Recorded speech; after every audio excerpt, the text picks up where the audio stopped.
మళ్ళీ కామెడీ. ఏంటి బాగున్నారా? నేను బాగున్నాను, మీరు కూడా బాగానే ఉంటారు కదా? బాగానే ఉంటారులేండి, మీకేంటి. ఈ పాట మీరు విన్నారా? చాలా హిట్ సాంగ్. పిల్లలు దేవుడు చల్లని వారే, కళ్ళ కపట మెరుగని కరుణామయులే. Super duper hit song. లేత మనసులు ఆ సినిమాలోది. కుట్టి పద్మిని అనే అమ్మాయి అప్పుడు చిన్న పాప డబుల్ యాక్షన్ చేసింది, బ్లాక్ అండ్ వైట్ మూవీ. చాలా సూపర్ డూపర్ హిట్ మూవీ ఇది. అప్పుడు ఏ ఇంట్లో చూసినా సరే ఆడపిల్లలు 7-8 ఏళ్ల వయసు ఆడపిల్లల్ని పట్టుకుని ఇక్కడి నుంచి జుట్టిలా ముందు దువ్వేసి సటక్మని కత్తిరించేసేవాళ్ళు. వెంట్రుకలు ఇక్కడి నుంచి దూడం సటక్మని కత్తిరించడం, ఇక్కడి నుంచి దూడం సటక్మని కత్తిరించేయడం. సో అంటే ఇక్కడ దాకా జుట్టు అనమాట, ఇలా కత్తిరించేసి ఉంటుందన్నమాట. అప్పుడు అది ఫ్యాషన్, ఎందుకంటే ఆ సినిమాలో కుట్టి పద్మినికి ఆ హెయిర్ స్టైల్ ఉండేది, ఆ పిల్లకి, ఆ పాపకి. సో అందరూ అది ఫాలో అయిపోయేవాళ్ళు అనమాట. ఏ ఇంట్లో ఆడపిల్లలు చూసినా సటక్ అంతే. అంటే ఆ రోజుల్లో కూడా ఈ ఫ్యాషన్స్ ఫాలో అయ్యేవారు అనమాట. సరే, ఇంకా పాట విషయానికి వస్తే పిల్లలు దేవుడు చల్లని వారే. ఏమో దేవుడి సంగతి ఏమో కానీ పిల్లలు ఏంటండి చల్లని వారు అంటారు. అబ్బో, వాళ్ళు చల్లని వాళ్ళు కాదు, ఆ రోజుల్లో చల్లని వాళ్ళేమో కానీ ఇప్పుడు వెరీ వెరీ వెరీ హాట్. వాళ్ళని డీల్ చేయడం ఎవరి వల్ల కాదు. ఇప్పుడు మనం ఎవరింటికన్నా వెళ్ళామనుకోండి, అప్పుడు వాళ్ళ బాబుని ఇలా పరిచయం చేస్తారు. మా అబ్బాయి అండి టింగు అనగానే వాడు ఏం చేస్తాడు, మన వైపు ఒకసారి ఇలా సీరియస్గా చూస్తాడు అన్నమాట. ఇలా చూస్తాడు, చూసేసిన తర్వాత హాయ్ అంటాడు అనేసి లోపలికి వెళ్ళిపోయి మన ముందే కాస్త హాల్లో పక్కకి వెళ్ళిపోయి టీవీ చూసుకోవడం, ఇంటర్నెట్ చూసుకోవడం, అందులో మునిగిపోతాడు. కానీ ఇదివరకటి పిల్లలు వాళ్ళకి ఇదిగో మా పాప లేదా మా బాబు అని పరిచయం చేస్తే వాళ్ళేమో ఇలా కొంచెం నవ్వి మొహమాటంగా ఇలా చూసి ఆ తర్వాత నమస్తే అంకుల్ అని అనేవాడు.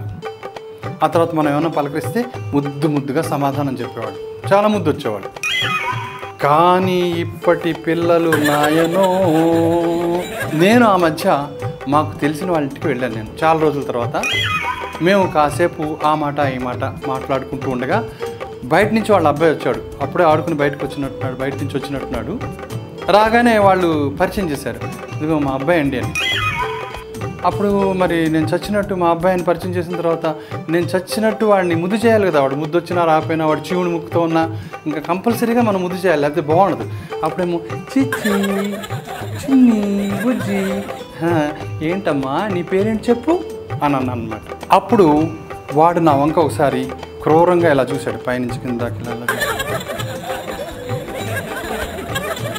నేను చెప్పను పిచ్చంకులు అని అన్నాడు.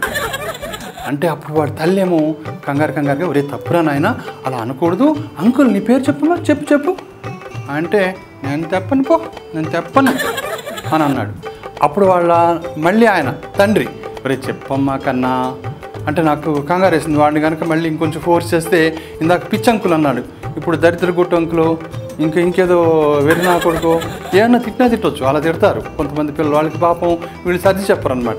అప్పుడు నేను వాళ్ళతో వదిలేండి వాడిని, ఎందుకు అలా బలవంతం చేస్తారు, పాపం ఆడుకోనియండి అనేసి, బాబు నువ్వు కాస్త లోపలికి వెళ్ళి ఆడుకోమ్మా, చక్కగా టీవీ చూసుకోలేకపోతే అంటే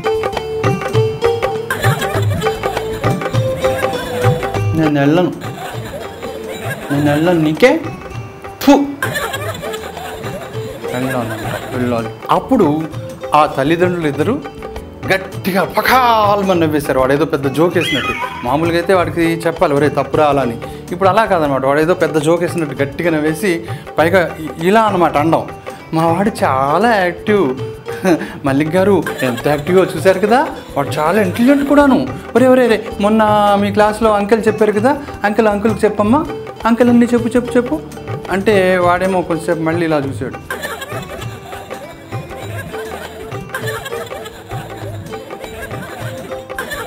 నేను అనుకున్నాను వీడు నేను చెప్పను పో అనేసి వెళ్ళిపోతే బాగుండు అనుకుని. కానీ వాడు అలా చెయ్యలేదు. నా కర్మకాలి వాడు అని ర్యాకెట్ వేగంతో దూసుకుని ఎగిరొచ్చి నా ఒళ్ళో దూకాడు. వాడు మోకాళ్ళు 2 నా డొక్కల్లో గుచ్చుకున్నాయి. నేను బాధగా కుయ్యో అని మూలిగాను. కానీ అక్కడ బాధపడుతున్నట్టుంటే బాగుండదు కదా, ఇంకా బలవంతంగా అని వాళ్ళిద్దరిని చూసి ఇలా నవ్వాను. అప్పుడు వాడు అంకెల్ చెప్పడం మొదలుపెట్టాడు. మళ్ళీ నేను చెప్పనా అంకుల్ చెప్పుతాను చెప్పనా అన్నాడు. చెప్పురా నాయన చెప్పు అన్నాను.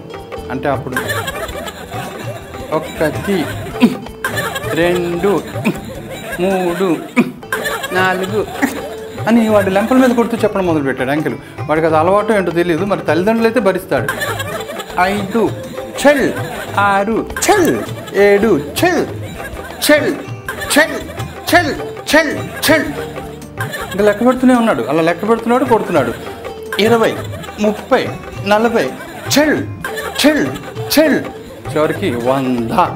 మధ్య మధ్యలో జుట్టు కూడా పీకాడు అనమాట. 100 ఇంకా నాకు లావు మరి రక్షించావు, ఇంకా రాదు కదా, ఇంక దిగెళ్ళిపో అని అన్నాను. వాడు 100 అంకెలు చెప్పేటప్పటికి నా తలకాయ చీకి పారేసిన మామిడి ట్యాంక్ అయిపోయింది. ఆ తర్వాత వాళ్ళు ఏవో స్నాక్స్ అవి పెట్టారు. స్నాక్స్ అవి పెట్టిన తర్వాత నేను తింటుండగా వాడు మళ్ళీ దగ్గరికి వచ్చి చూడడం మొదలుపెట్టాను. ప్లేట్ వంక చూస్తున్నాడు, నా నోటి వంక చూస్తున్నాడు. ప్లేట్ వంక చూస్తున్నాడు, నా నోటి వంక చూస్తున్నాడు. తర్వాత ఇలా కోపంగా చూస్తున్నాడు. చిగ్గులేదు, అన్నీ తినేస్తున్నాడు. ఎలా తింటున్నాడో చూడు, మింగేస్తున్నాడు. దెయ్యం పిచ్చో. అదే నాకేమో జంతిక గొంతులో అడ్డుకుంది. ఏం చేస్తాం చూడండి, ఇలా ఉంటారండి పిల్లలు. మరి పిల్లలు దేవుడు చల్లని వారి ఆ పాట ఉంది కదా, మరి మీరు అంటారా పిల్లలు చల్లని వారు అని? అనరు. మీకు కూడా ఎప్పుడో ఒకప్పుడు ఇలాంటి ఎక్స్పీరియన్స్ తప్పకుండా అయి ఉంటుంది ఇలాంటి పిల్లలతో. సరే, ఇప్పుడు నాకు జరిగిన ఇన్సిడెంట్ ఏదో నేను ఒకటి చెప్పాను, ఇలాంటివి ఇన్ని ఉన్నాయి నా దగ్గర. కానీ ప్రస్తుతానికి ఇక్కడ ఆపి పిల్లల గురించి కొన్ని మంచి కార్టూన్స్ నాకు నేనే చెప్పేసుకుంటున్నా, మంచి కార్టూన్స్ అని. సరే, అవి చూడండి. పిల్లల్ని క్రమశిక్షణలో పెంచడం అంటే నాకెంతో ఇష్టం వదినా. అంకుల్, ఒకవేళ మీకు షుగర్ జబ్బు ఉంటే ఆ లడ్డు నాకు ఇచ్చేయి. తప్పమ్మా, అలా ఏడవకూడదు. నిన్న ఆంటీ వాళ్ళ ఇంట్లో మనం తినలేదు. ఇంకా మీ వాడి చిలిపి చేష్టలు, అల్లరి ముద్దు మాటల గురించి చెప్పడం ఆపుతావామా? నేను ఇంటికెళ్ళి వంట చేసుకోవాలి. అంత తెలివైన ఆయనకి ఎలా పుట్టావురా అంది మా టీచర్. మా నాన్న పక్కన బజ్జో తెలుస్తుంది అన్న. వాయించి పారేసింది. నా తప్పేంటి? ఆవిడ గారు అడిగితేనే కదా సమాధానం చెప్పాను.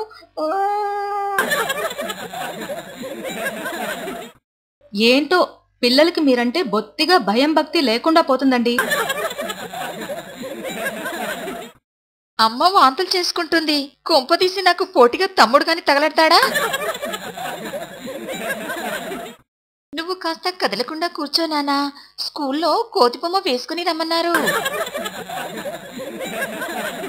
కార్టూన్స్ అన్నీ నచ్చాయి కదా, మళ్ళీ ఇక్కడే కలుద్దాం. అంతదాకా బాయ్.